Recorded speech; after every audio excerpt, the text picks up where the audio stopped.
बोलिए श्री सद्गुरुदेव भगवान की जय, श्री शंकर भगवान की जय। हम सभी का परम सौभाग्य है कि इस पावन श्रावण मास में अपने पूज्य गुरु दरबार में, गुरु आश्रम में हम सभी बैठकर अपने पूज्य गुरुदेव की सन्निधि उपस्थिति, उनका सामीप्य प्राप्त कर रहे हैं। ये हम सबके लिए बड़े ही अनंत जन्मों के जो पुण्य जागृत होंगे, तब ऐसे सावन मास में, ऐसे गुरु पूर्णिमा के पावन इस अवसर पर हम अपने सद्गुरुदेव भगवान के चरण कमलों का दर्शन कर रहे हैं। ये किसी संजीवनी से हमारे जीवन में कम नहीं है। इस कोरोना काल में जहां लोग चारों तरफ त्राहिमाम कर रहे हैं, हृदयगत पीड़ा प्राप्त हुई, देखें कितना सब कुछ हुआ इस कोरोना काल में, लेकिन इन सब को हम ठाकुर के भरोसे छोड़कर अपने गुरु की कृपा से ही गुरु दरबार में उपस्थित हुए हैं।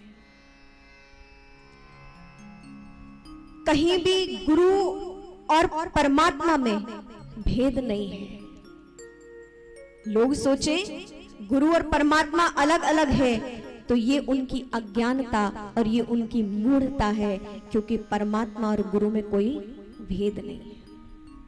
परमात्मा जब हमारे भीतर एक आध्यात्म की भूख जागृत होती है, हमारे हृदय में दो प्रकार की भूख हमारे जीवन में है। एक इस शरीर की भूख, जिह्वा तुरंत जागृत हो जाती है, पेट की अग्नि तुरंत जागृत हो जाती है जब भूख लगती है, और इसे तृप्त करने के लिए, इसकी क्षुधा निवृत्ति के लिए हम सुंदर सुंदर पकवान लेते हैं। और आज तो हमारी रामेश्वरी जी ने आश्रम में बहुत सुंदर प्रसाद बनवाया, हम सब ने पाया, बहुत अच्छा आश्रम का दिव्य प्रसाद। तो जब हम इस शरीर की भूख मांगती है तो हम वह प्रसाद ग्रहण करके अपनी क्षुधा निवृत्ति करते हैं, लेकिन एक आत्मा की भी भूख है। इस आत्मा को भी भूख लगती है, और इस आत्मा की भोजन का नाम है सत्संग। क्या नाम है? बोल तो दे, सत्संग में बैठे हैं। इस आत्मा की भूख का नाम क्या है? सत्संग। लगता है कि आपको केवल उसी भोजन में रुचि है, ऐसा है क्या? हम इसके आदी भी हो गए हैं, प्रतिदिन दोनों तीनों टाइम नित्य नवीन भोजन करते हैं, इसलिए भी आत्मा की भूख कभी कभी जागृत होती है और इसकी तृप्ति भी कभी कभी होती है कि नहीं? लेकिन वो परम सौभाग्यशाली हैं जिनको इस आत्मा का भोजन भी उस भोजन के साथ साथ निरंतर मिलता रहता है। हम सभी सौभाग्यशाली हैं कि हम अपने गुरुदेव का सामीप्य प्राप्त कर रहे हैं, उनकी सन्निधि प्राप्त कर रहे हैं। ये परम सौभाग्यशाली हम सब हैं। इस आत्मा की भूख है सत्संग। तो जब हमारे भीतर आध्यात्मिक भूख जागृत होती है, वो एक तीव्र जिज्ञासा जागृत होती है, दृढ़ मुमुक्षा जागृत होती है, तब वह परमात्मा का अवतार होता है, और उस अवतार का नाम है सतगुरु। ऐसे ही अवतार नहीं होगा। कब होगा हमारे जीवन में उस सतगुरु का अवतार? जब हमारे भीतर वह आध्यात्मिक भूख जागृत होगी, इस आत्मा की जब तृप्ति होगी, इसको वह भोजन दिया जाएगा सत्संग, तब वह परमात्मा अवतार लेते हैं, और उस परम अवतार का नाम है सद्गुरु। भगवान सद्गुरु के रूप में आते हैं। भगवान सद्गुरु को भेजते नहीं हैं, अपितु स्वयं भगवान ही सद्गुरु का रूप धारण करके हमारे समक्ष विराजमान होते हैं। वो भेजते नहीं हैं। भगवान सद्गुरु उनके दूत नहीं है कि उनकी आज्ञा हम सबको श्रवण कराएं। नहीं, भगवान स्वयं अवतार लेकर गुरु रूप में हमारे समक्ष विराजमान होते हैं। क्यों? जब हमें संसार की चर्चा करनी होती है तो हम किसके साथ बैठते हैं? अपने आपसी जनों में। गृहस्थ अपने आपसी जनों में बैठते हैं, तब संसार की चर्चा होती है। लेकिन जब भगवत चर्चा होती है तो हमें किन की आवश्यकता होती है? गुरु की आवश्यकता होती है। हमारा मन गुरु दरबार की ओर खींचता है, हमारे चरण उस आश्रम की ओर, उस दरबार की ओर खींचते हैं जहां गुरु का सामीप्य प्राप्त होता है। राजा परीक्षित के जीवन में एक घटना घटी। अब सब लोग परिचित होंगे, आप सभी कितने बार भागवत कथा पूज्य गुरुदेव के मुख से श्रवण कर सकते हैं, करते हैं, और निरंतर आप लोग सभी सत्संगी हैं। हमारे शुक्ला जी देखिए कब से सत्संग सुनते आ रहे हैं, आप सभी भी, नरेंद्र जी हैं, हमारे पुरोहित जी हैं, सदन जी हैं, श्याम जी, आप सब भी बहुत बार गुरुदेव के मुख से कथा श्रवण कर चुके होंगे। लेकिन आप सबने सुना भी होगा कि राजा परीक्षित के जीवन में घटना घटी।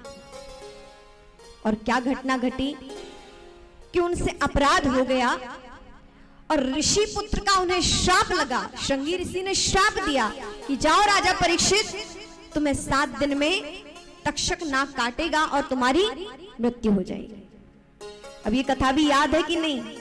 ध्यान से सुना है कि नहीं? याद है ना? हाँ नहीं कुछ तो बोले, याद है ना?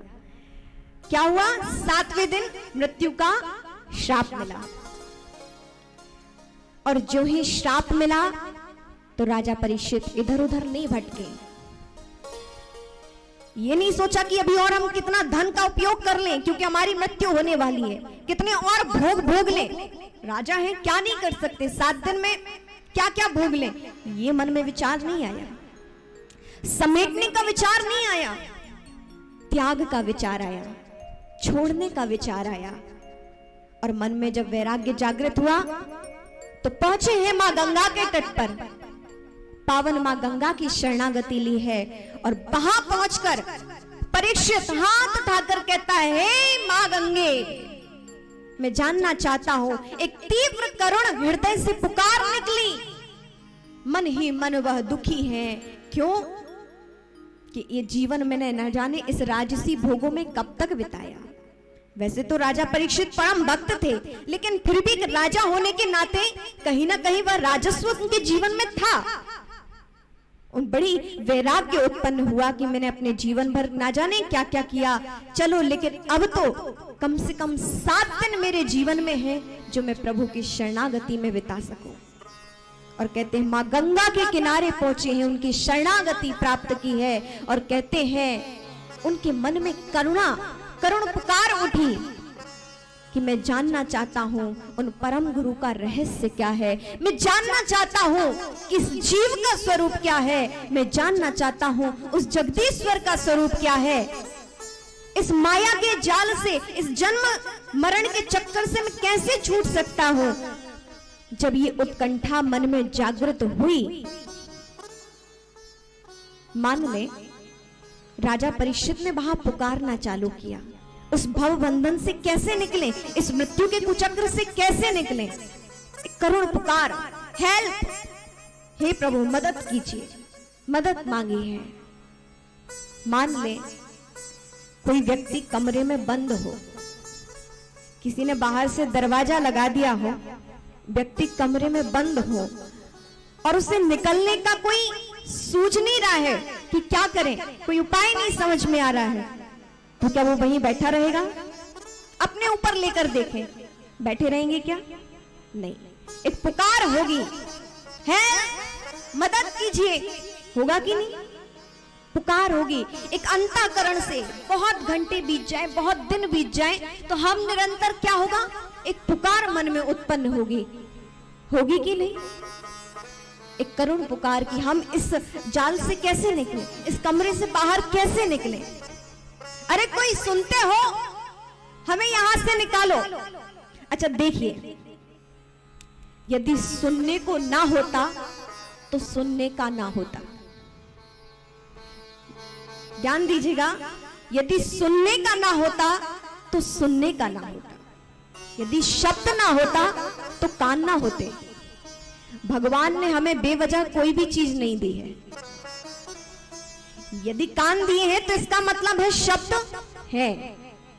ये नासिका दी है, इसका मतलब कहीं ना कहीं गंध है। ये मुख दिया है, इसका मतलब कहीं ना कहीं भोजन है। भगवान ने बेवजह कोई भी हमें चीज नहीं दी है। ये नासिका दी है तो इसका मतलब इसकी खुराक कहीं ना कहीं है गंध। ऐसे ही भगवान ने नाकनी लगा दी चश्मा रखने के लिए, चश्मा को बिठाने के लिए, है कि नहीं? हर चीज का कुछ बनाया है, उपयोगिता है।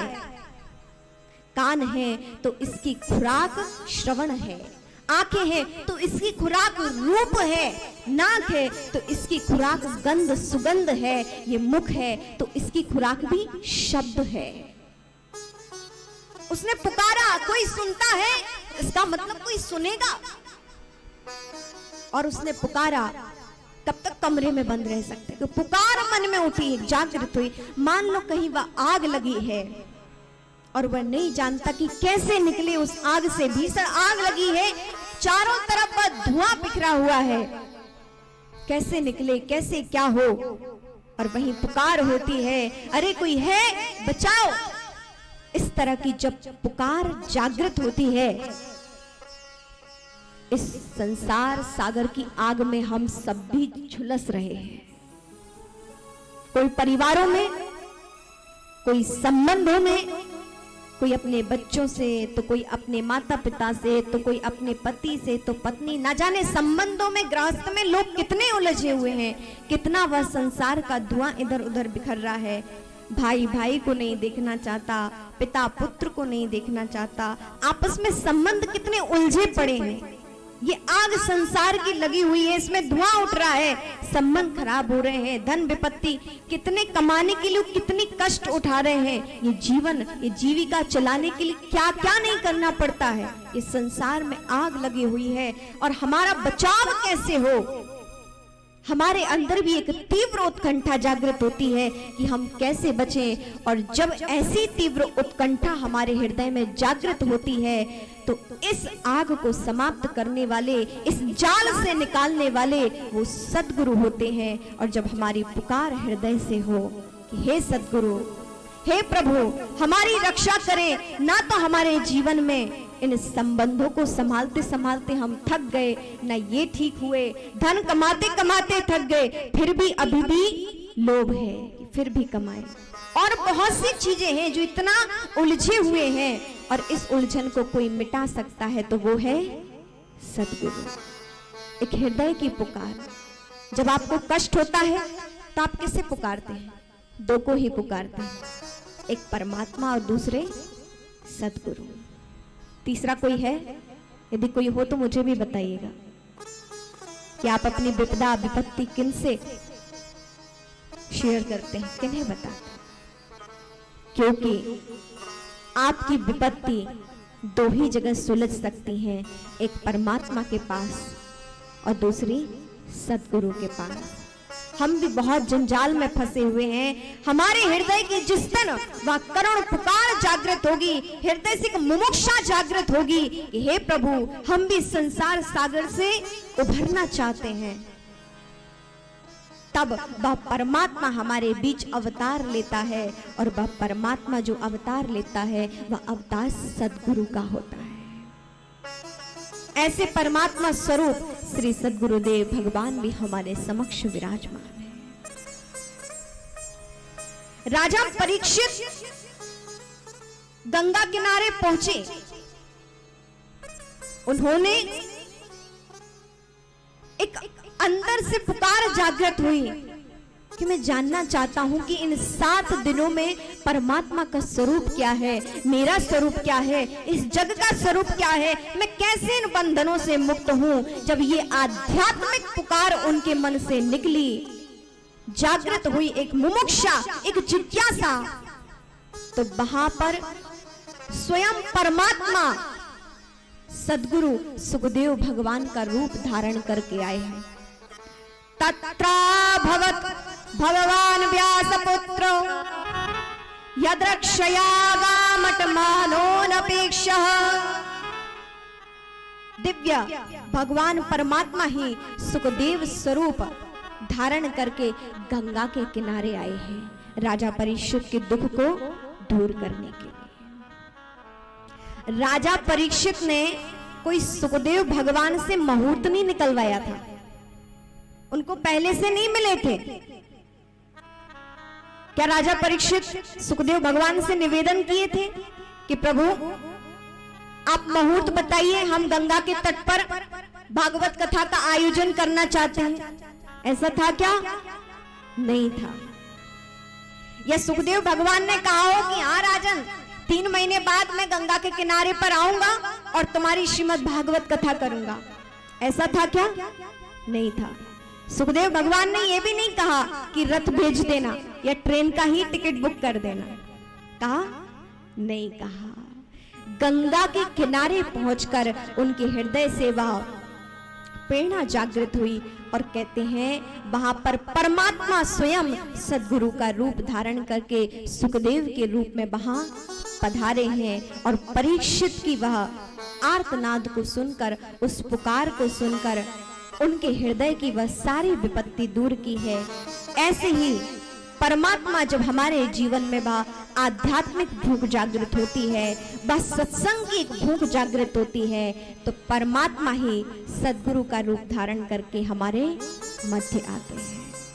और ऐसे ही सद्गुरु परम श्रद्धेय गुरुदेव हमारे समक्ष विराजमान है। और गुरुदेव की उस परम रहस्य को जानने के लिए हमारे जीवन में 5 चीजें होना आवश्यक है। कौन कौन सी 5 चीजें हैं कि हम गुरु के योग्य बन पाते हैं? अच्छा, भी आप सब अपना निरीक्षण कर सकते हैं, क्या हम अपने गुरुदेव के योग्य हैं? मैं पूछती नहीं हूं, लेकिन आप अपना निरीक्षण करें स्वयं अपने मन में कि हम अपने गुरुदेव के योग्य हैं। हम में वास्तविकता में शिष्यत्व है, हम एक सुयोग्य शिष्य हैं। मन में प्रश्न अपना उत्तर दे लें। सब अपने मन से कभी झूठ नहीं बोल सकते, जानते हैं। लेकिन गुरुदेव के योग्य बनने के लिए जीवन में 5 चीजों की परम आवश्यकता है। सबसे पहली श्रद्धा। हमारे जीवन में पूर्ण श्रद्धा हो, जो अडिग हो, जो दृढ़ संकल्पित हो। श्रद्धा एक बार जिन चरणों में बैठ गई, जीवन पर्यंत, जन्म पर्यंत वह श्रद्धा कभी इधर से उधर ना हो, तब तो श्रद्धा है। पहला श्रद्धा। दूसरा गुरु चरणों के प्रति विश्वास। आपकी वह विश्वास, आपकी निष्ठा दृढ़ हो। और तीसरा है अनुशासन। तीसरा क्या है? अनुशासन। हम निरीक्षण करें कि जब हम गुरु के चरणों में पहुंचते हैं तो क्या वहां अनुशासन में रहते हैं? क्योंकि वहां हम स्वयं भगवान के समक्ष उपस्थित हुए हैं। गुरु ना कहते हुए भी सब कुछ कह देते हैं। गुरु को ना बोलते हुए भी गुरु सब कुछ सुन लेते हैं। गुरु को ना बताने के बाद भी गुरु सब जान जाते हैं। उनकी दृष्टि में वो प्रभाव है कि कहना सुनना नहीं पड़ता, बस सब जान जाते हैं। तीसरा अनुशासन है। और चौथा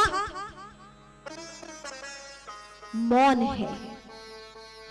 गुरु के समक्ष जाकर हम क्या अपनी अपनी व्यथाएं सुनाने लगते हैं। सब व्यर्थ है। ये सारी बातें हम सब जगह सुनाते हैं। इन्हें दूर करने के लिए हम क्या क्या नहीं उपाय करते हैं, सब करते हैं। गुरु के पास आकर भी हम सांसारिक चर्चाएं करें, राजनीतिक चर्चाएं, व्यवसायिक चर्चाएं, शारीरिक चर्चाएं कि अरे गुरुजी ये कष्ट हो गया, शरीर में वो कष्ट है, बैठते नहीं बैठता, वो शरीर की एक समस्या है। लेकिन चौथा है मौन। गुरु के चरणों में हम जब भी समर्पित हों तो हमारे हृदय में मौन हो। आप गुरु के समक्ष पहुंचे, आप मौन होकर बैठेंगे तो अपने आप गुरु सब जानते हैं, सब ठीक होगा। ऐसे हृदय में इन 4 बातों को लेकर श्रद्धा, विश्वास, अनुशासन, मौन और 5वां सबसे बड़ा समर्पण, समर्पित भाव से पहुंचे, कोई छल कपट ना हो। ऐसे 5 भाव जिस दिन हमारे हृदय में विराजित हो जाएंगे, अनुपालन होने लगेंगे, उसी समय समझिए कि हम अपने गुरुदेव के योग्य हैं और अपनी उस योग्यता को सफल करने के लिए, सार्थक बनाने के लिए ये कुछ दिन हमें मिले हुए हैं। 3 दिवसीय ये दिव्य आयोजन पूज्य गुरुदेव भगवान की सन्निधि में हो रहा है। तो अपने आप को योग्य बनाते हुए उस गुरु पूर्णिमा तक हम ऐसे योग्य बन जाएं कि हम गुरु चरणों में जब भी उपस्थित हो तो हम कह सके कि हे गुरुदेव भगवान, हम योग्य तो नहीं हैं, लेकिन फिर भी योग्य बनकर ऐसी कोशिश करें, ऐसा प्रयास करें कि हे प्रभु, आपके चरणों में हम कुछ निर्मल होकर आए हैं। ऐसे सुंदर भावों को लेकर गुरु चरणों में उपस्थित हो।